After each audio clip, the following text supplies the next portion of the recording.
Americans are worried about the state of democracy, both at home and abroad.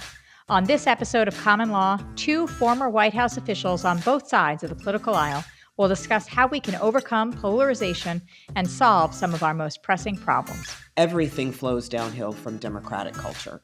Our institutions will not be strong, our practices will not be protected if we don't have a healthy body politic. The good news that gives me hope is that when you look at surveys of Americans, political affiliation is actually extremely low in terms of how they view their own identity.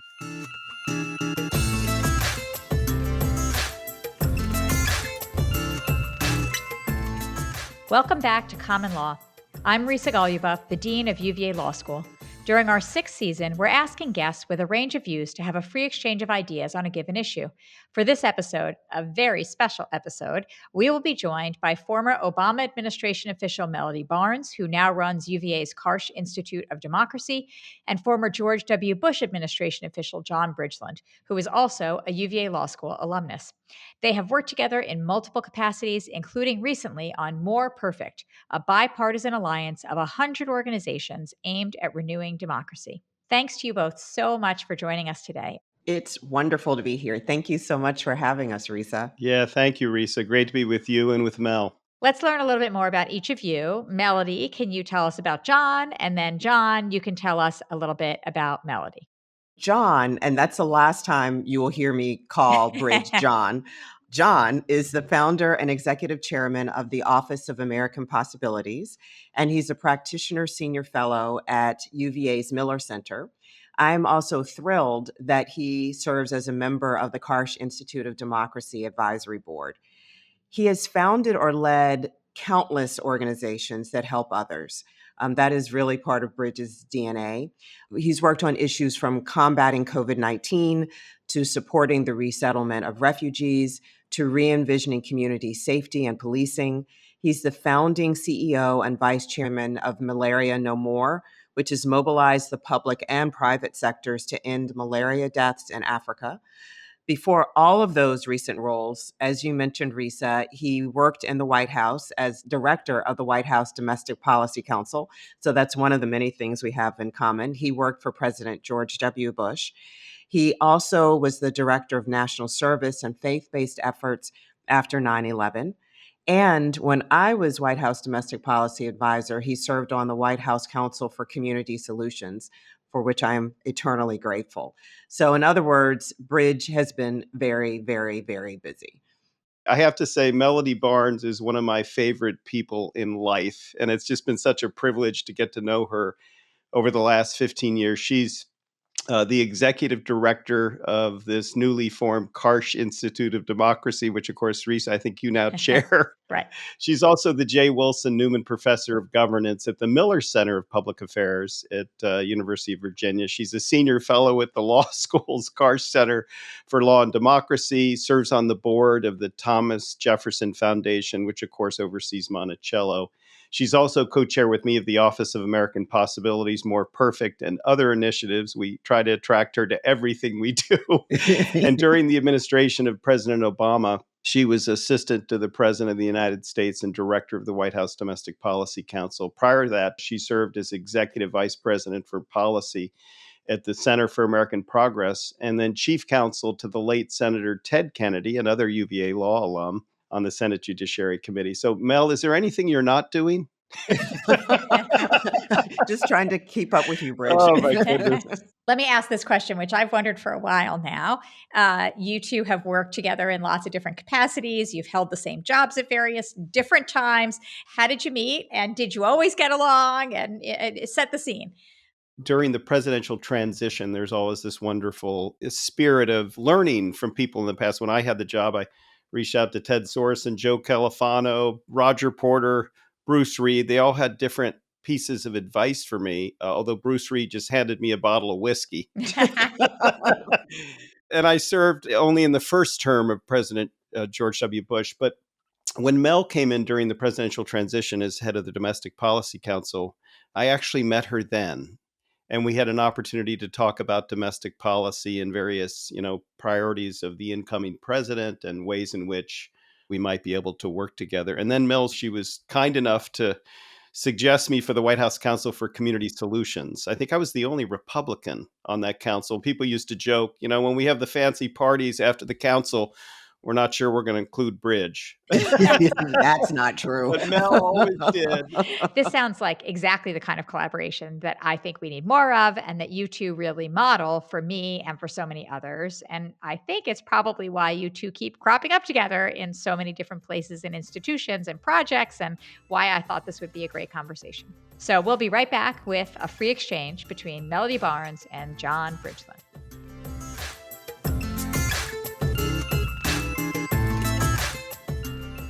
So I'm curious, what was your work like in your respective presidential administrations? And what is that role like? And then what were the other leading issues of the day when you were in the role?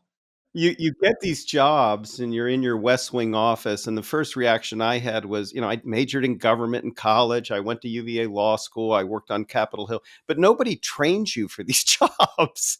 And you're in the Oval Office at least twice a week briefing the president on major, in my case, domestic policy initiatives, including initiatives that would appear in the State of the Union to millions of Americans, to engage them in the effort. And so the first person I called was Ted Sorensen, who did everything in the Kennedy administration. His advice to me was, no matter how fine the policy is you develop, really get to know your speechwriter, because how it's articulated means as much, if not more, than the policy itself. Joe Califano, who had the job in the Johnson administration, said, big ideas inspire people. Incrementalism does not. Of course, he had the war on poverty and the civil rights movement and one thing after another. Roger Porter, who served both President Reagan and President Bush 41, said, be mindful of the taxpayer. Check the evidence. Does the program actually have any evidence of effectiveness? And worry about the national debt. And then, as I mentioned, Bruce Reed, who held the job for Clinton, just gave me a bottle of whiskey. But we had a number of priorities. Education reform, with which we worked very closely with Senator Kennedy, actually. But for Senator Kennedy, the No Child Left Behind legislation with disaggregated data for the first time on how students of color and vulnerable students were doing in our system, would not have happened. It wasn't a perfect piece of legislation. It had over-testing. But we're just about to publish a piece showing the impact on increasing high school graduation rates from 71% to 86%, which means more than 5 million students graduated rather than dropping out. We also put for the first time a faith-based initiative in the White House, because the data showed most Americans served and most of the social services were ultimately provided through faith-based institutions, and yet they were being discriminated against in the provision of federal support because of the worries in the First Amendment. But there were ways constitutionally to ensure that they could actually be part of the social service delivery. And Sergeant Shriver, who had the war on poverty, he said, we worked with faith-based institutions all the time. You just had the audacity to have a White House office. We had other initiatives. I'll mention one that's surprising. We had a very aggressive environmental agenda. President Bush created the largest marine reserve in the world, bringing the national park idea to the oceans, in creating Papahanaumokuakea Marine National Monument, which it took us a long time to learn how to say. But it spawned this movement of hope spots in marine reserves around the world, because the oceans are in trouble and they're the big regulator of the climate and have a big impact on climate change. So that was another profound effect. Last thing I'll say is PEPFAR, the President's Emergency Plan for AIDS Relief, and the President's Malaria Initiative were groundbreaking, bipartisan, and to this day are making such a difference in saving lives. When I came into the White House during that transition period, we sat down with our Bush administration colleagues. And I remember they took us in, they pulled out the charts, they told us, this is how we set up the office, this is the way that we approached it. You'll probably want to change some things. But one of the things I was struck with and remain struck by is what it means to be involved in the peaceful transfer of power. And having individuals from another party who had supported the other candidate lean in all the way to make sure that we could be successful and that we could get up and running. Because as you remember, This was the beginning of the Great Recession. Over the summer prior to the election, we really started to watch the economy swirl around the drain. So it was a crisis moment. There was a lot of collaboration during that period to address those issues, to help us move in and to hand off the baton very, very smoothly. I often tell people that this job is like a day at the beach. That sounds lovely. It does sound lovely, except you may remember often when you go to the beach, you walk into the waves and you get slapped down by a wave. Yep. And then by the time you can readjust your swimsuit, get the salt out of your eyes, there's another wave and another wave and another wave. And that's what it feels like. And the sand is constantly moving under your feet. And one of the pieces of advice that I was given was on your bulletin board, identify the goals that you have, because there will be so much incoming that you will easily be moved by what you have to respond to, as opposed to remembering what the president's goals are, the administration's goals, and what you need to do day over day to try and move that agenda forward. So we came in during the Great Recession, tried to use that crisis as a moment of opportunity at the same time. We also managed to pass the Edward M. Kennedy Serve America Act that focused on the Corporation for National and Community Service, something that's dear to both Bridges and my heart. Obviously, ultimately went on to pass healthcare reform, did that as part of a larger bill that actually was the largest reform of higher education since Lyndon Johnson passed the Higher Education Act during the Great Society. We managed to overturn and move away from Don't Ask, Don't Tell. And then I think it may be surprising to people, there are things that we built on from the Bush administration. It's not this complete break. We built on what had been started with the faith-based office. We reformed it some under the vision of President Obama, but built on that idea and did a lot of work building on what the Bush administration had started and Bridge talked about in terms of evidence-based policymaking, which is another place that Bridge and I have worked together quite a bit over the last many years. Right. I'd be remiss if I didn't mention, of course, the wave hitting you. We had 9/11. And all our domestic priorities were sort of parked. And I was in the Situation Room 3 times a day. Should pilots have guns in cockpits? But one of the things after 9/11, the phones were lighting up like a Christmas tree and Americans were asking how they could help. So we created the Freedom Corps. It was a national service effort, largest expansion of Peace Corps, AmeriCorps Vista, new national service opportunities, largest increases then and since. But thanks to Mel, we actually worked together with Senator Kennedy on the Serve America Act. And he called on my cell phone after it was passed and said, "Remember my brother talked about passing a torch?" I said, "Well, I was just a baby, but yeah, I would learn about it later." He said, "We really blowtorched this thing." And he let out this big laugh. And I thought instantly of Mel, because Mel and I worked so closely on that together. That was one of the great bipartisan moments. Orrin Hatch, a conservative Republican, was on the Senate floor naming the bill after Senator Kennedy. Imagine that happening today. Yeah. It's a rare thing. I clerked for Justice Breyer, who worked for Senator Kennedy and worked closely with Senator Hatch. And, those two names in conversation with each other, Kennedy, Hatch, very frequent out of his mouth when talking about collaboration and compromise and getting things done in Washington. So Yes. It's not surprising to me that they then came out of your mouth in that story. Yeah. Mel, you were talking about the transition, the peaceful transition of power. And it does strike me when you talk about both of your roles in the White House and your goals then, the way you talk about them, they're within the assumption of a strong democracy and, strong democratic institutions. And you were both reacting to events and pursuing your own priorities and goals, but within the context of kind of the assumed safety and preservation of our democratic institutions. And now you are both working actively to promote and advance democracy against what are some threats, right? And so I'm curious, why is that what you're doing today? Maybe that's a obvious question, but how do you move from being on particular domestic policy agenda goals to thinking more generally about democracy and how to advance it and sustain it and promote it? Bridge, do you want to go first chronologically? Yeah, maybe I'll just start chronologically. So, 20 years ago, after 9/11, I co chaired a White House summit that was effectively on democratic renewal. And we had to bring the president of Latvia, Vika Freiberger, over to talk about what it was like to live in a country with the absence of the rule of law and peaceful transfer of power and lack of freedom of speech, all these democratic norms, values, institutions that Americans, took for granted because they didn't have the context of the absence of those things.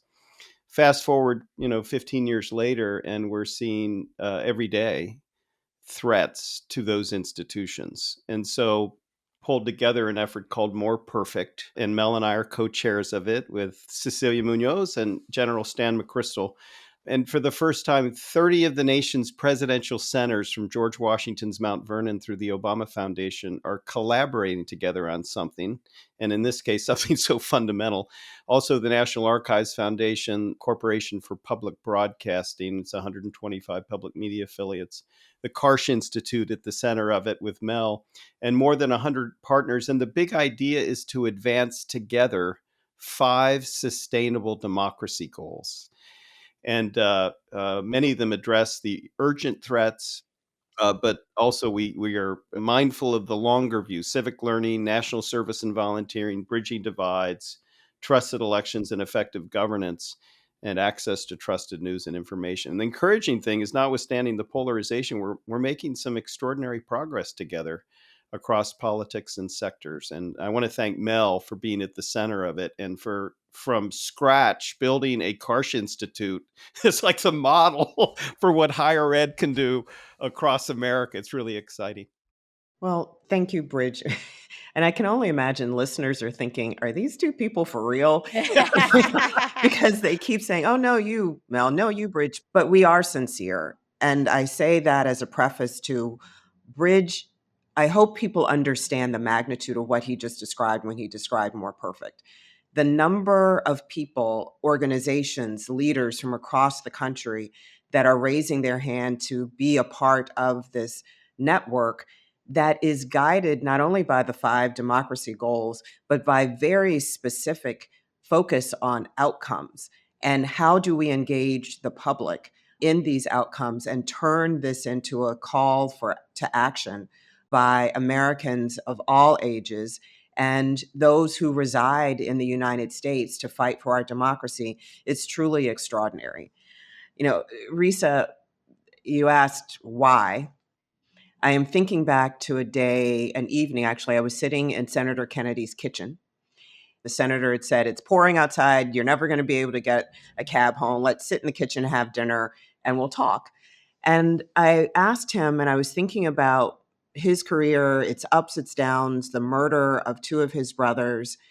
And I said, Senator, how have you done this for so long? It's been really hard. And he said, but when it works, when this system works, it is amazing. And I share his sense of wonder and amazement at this imperfect system that we have, with the challenges that it has, long-term and near-term, but it still ultimately allows for people to make decisions about their society and their community. And I think that is an extraordinary thing. And if we can work toward the fulfillment of those aspirations, of the ideas and the values that undergird democracy, that I see as life's work, and I see as being a mission that is well worth working to fulfill.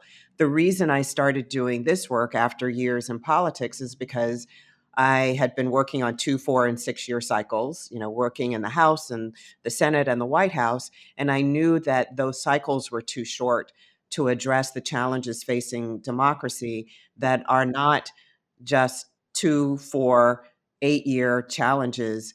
They're decades-long generational challenges. Yeah, I just want to add that, we're coming up on the 250th anniversary of the Declaration of Independence.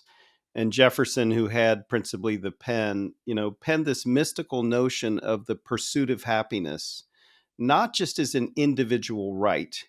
to an education or a family vacation or raise a family, et cetera. But it was also a cooperative enterprise, the public happiness that we help one another achieve. And democracy is a really demanding form of government. And people say, oh, we're so polarized. But actually, since the beginning of the Constitution, which excluded Blacks, Native Americans, women, men without property, we've always been divided. The Constitution has provided a framework through which, notwithstanding our divisions, we can work together to do extraordinary things. Yeah, I mean, Bridge, you call attention to that phrase, the pursuit of happiness. And I know our mutual friend, Jeff Rosen, who's recently written a book about this, says it's not about feeling good, it's about doing good. Yeah. I mean, that's what the pursuit of happiness was foundationally and philosophically about. And democracy allows us to do good if we lean in and if we fight for it. And this is about the fight for democracy at this point. Yes. So, can you say more, both of you, about the fight for democracy? What do you see as the concrete threats? I'd say the threat, as Mel mentioned, to the peaceful transfer of power. People making claims about things that are untrue, that are misleading, such as the fact that the election was somehow stolen when Republican, very conservative officials who served as federal judges, Solicitor General of the United States, many of these people I served with in the Bush administration, did a review of all 64 cases that were filed. And in 63, there was no evidence and they were dismissed. In one case, there was some fraud, but it wasn't consequential. And so I think, interestingly, more perfect before the midterms, we hosted an event with President George W. Bush, Condi Rice, John Meacham, and all these heroic state election officials like Bill Gates Jr., Brad Raffensperger, and got millions of dollars out to the 5 battleground states to educate and engage institutions in the media on how elections actually work, the checks and balances to avoid error and fraud, and to push back on people, including candidates for Secretary of State, remarkably, who were making claims about the election that weren't true. And encouragingly, all 6 of those candidates were defeated. We also supported the Electoral Count Reform Act to clarify, modernize that outdated 1887 law, and do things like clarify that the vice president's role is ministerial. He can't reject the slate of electors. But we're also worried about the long-term needs of democracy. The paucity of civic learning in the United States, since we started More Perfect, 7 new states, making it 48 states across the nation, now require civic education in high schools, which, we have to have discussions of the problems of American democracy like we used to. The last thing I'll say is 2,500 local news outlets have disappeared, and it's really democracy's immune system, and they hold public officials accountable.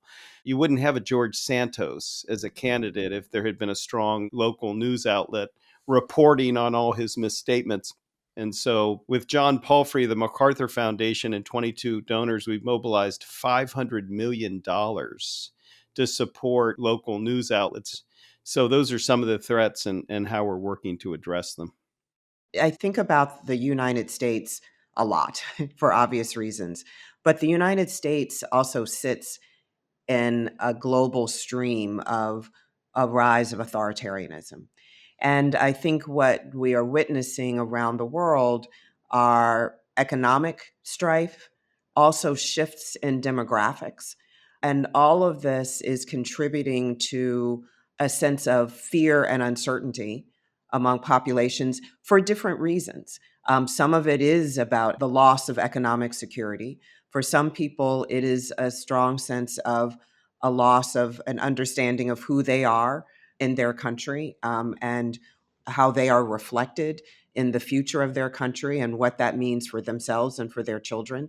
And I also think that there are individuals and organizations that are using and exacerbating those trends in the desire to grab power and the use of social media to quickly move disinformation and misinformation about what's happening to you. Someone is coming for you, to create anger and bitterness and contribute to the further fracturing, not only in the United States, but around the world.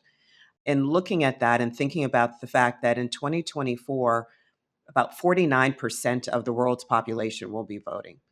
This will be one of the most consequential election years, certainly of our lifetime. Billions and billions of people, and understanding that, what that means to us as a nation and to our future, in the spirit of not feeling good, but doing good, the pursuit of happiness and the aspiration for our democracy, and those democratic values that animate our constitutional republic: tolerance, pluralism, the rule of law. And it's those issues that the Karsh Institute is focusing on. We have a stream of work that focuses on citizens' participation, their sense of representation, and their ability to hold accountable those whom they have elected. So their relationship to democratic institutions and democratic practices. Bridge mentioned we were focusing a lot on local media and its relationship to democracy, and also civic learning, dialogue across difference, so that we can productively disagree, in addition to finding consensus to move our nation forward, and also democratic culture. I think everything flows downhill from democratic culture. Our institutions will not be strong, our practices will not be protected and valued if we don't have a healthy body politic. What gives you hope, each of you, in the work that you do? Where do you find optimism? You can't do the work that you do without having that, right? So where does it come from? Where do you see it? Yeah, I would say it's interesting. The historian Doris Kearns Goodwin was at the launch of More Perfect. And she said, across American history, most transformational change has occurred from the ground up. The citizen soldiers of the revolution, people who cared about a place and eventually it became a national park, people who cared about other people and improved their lot in life. And I think what's interesting is that big ideas have always inspired Americans, the civic moonshots, from the creation of the Charters of Freedom to the Lewis and Clark expedition to the creation of the national park. I mean, imagine the thought of putting large tracts of land into federal custody during the industrial age for the enjoyment and use of all future generations, and inspired national parks in every country around the world, to the president's emergency plan for AIDS relief, or the president's malaria initiative that saved 14 million lives. Even though malaria was eradicated in the United States in the 1950s, there's no domestic constituency for it here. But that kind of compassion and hope. The other thing is, notwithstanding this new trend of affective polarization, where one side views the other side as the enemy, which is a very different tenor of what I think Mel and I experienced when we were working on Capitol Hill, where you had a lot of conflict around issues, but not so much viewing the other side as the enemy. The good news that gives me hope is that when you look at surveys of Americans, they first self-identify with their families, with their friends, with being an American, with faith, with institutions like the University of Virginia, with work, with school. And the political affiliation is actually extremely low in terms of how they view their own identity. And I think this national narrative that's unnecessarily driving us apart, we've got to rescue that notion that in our individual communities and institutions locally, we can do extraordinary things, and banding together across politics and sectors, we can also reshape and reform the national dialogue. And this isn't just Bridges' rhetoric. Robert Putnam wrote a whole book about this called The Upswing, saying we had the same gloomy trends in the Gilded Age 100 plus years ago. And in the early part of the 1900s, through community-based institutions, civic associations, settlement houses, boys and girls clubs, Rotary clubs, we had a ground-up effort that taught us the habits of democracy, enabled us to work across difference, and ushered in a 60-year trend of social cooperation, greater economic equality, less political polarization, and a stronger culture of we instead of a narcissistic culture. And I think that's what we can aspire to as a nation. Well, I want to double down on what he said. I'm an optimist by nature, and I think the three of us are. I know both of you well enough. I think we all are. Yep. But that doesn't mean that I am not deeply, deeply, deeply concerned right now.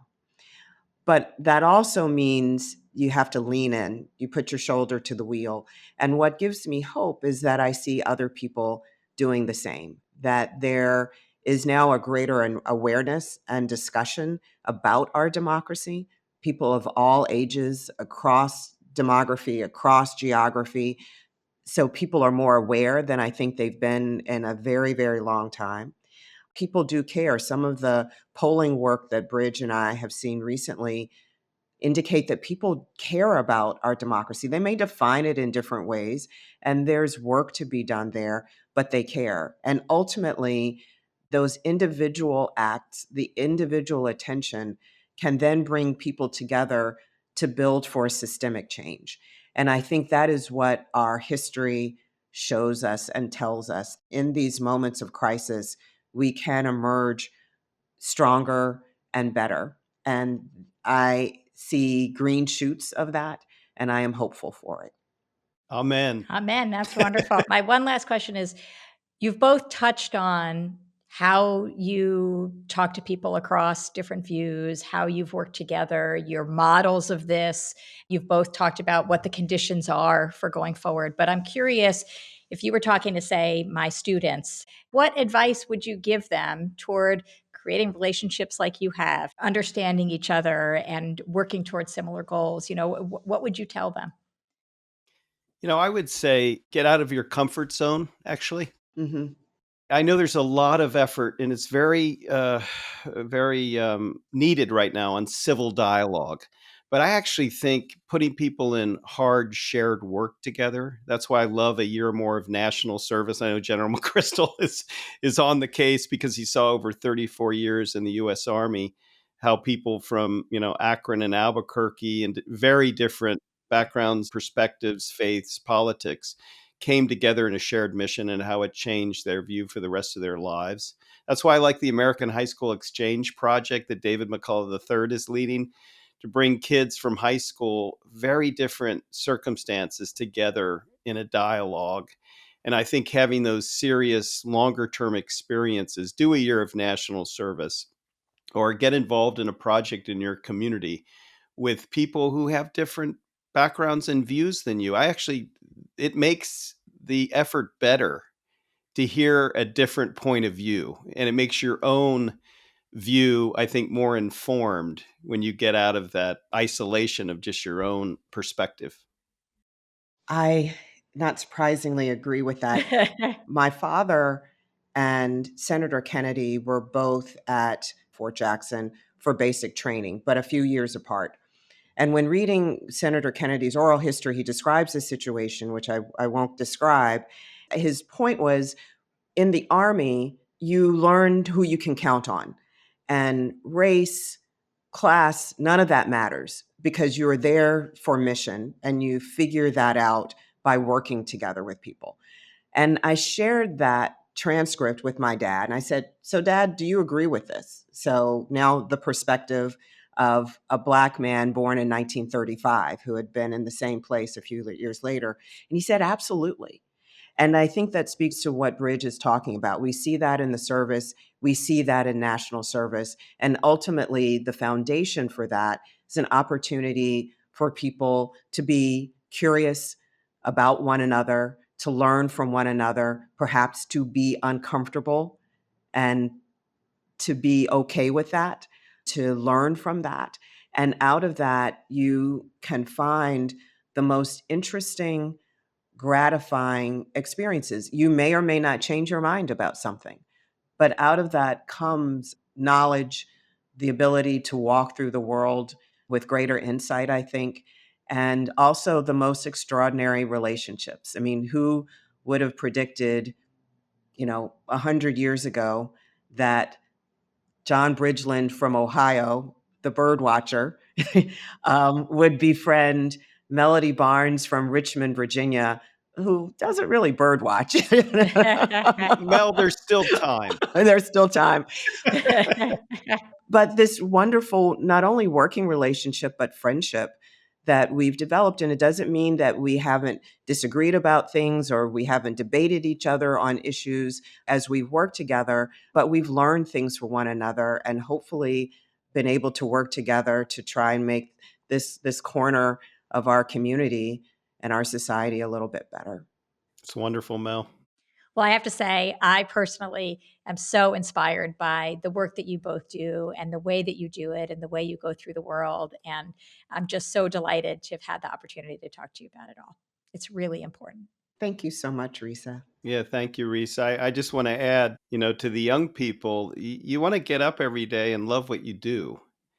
And one of the things I've learned over time is the power of relationships, and also the people with whom you work are as important as the things you work on. Mhm. So having the opportunity, honestly, to work with you, Risa, and you, Mel, over so many years has been, one of the greatest privileges of my life. So thanks for having us today. It's been a thrill to be here. Hear, hear. Thank you. Thank you. It was so wonderful to have you both.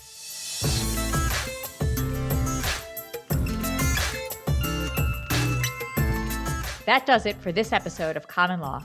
If you'd like more information on the work of Melody Barnes or John Bridgeland, visit our website, commonlawpodcast.com. There, you'll also find all of our previous episodes. We hope you'll join us next time to hear another free exchange and more explorations of how law shapes our lives. I'm Risa Goluboff. Thanks for listening. Do you enjoy Common Law? If so, please leave us a review on Apple Podcasts, Stitcher, or wherever you listen to the show. That helps other listeners find us. Common Law is a production of the University of Virginia School of Law and is produced by Emily Richardson Lorente and Mary Wood.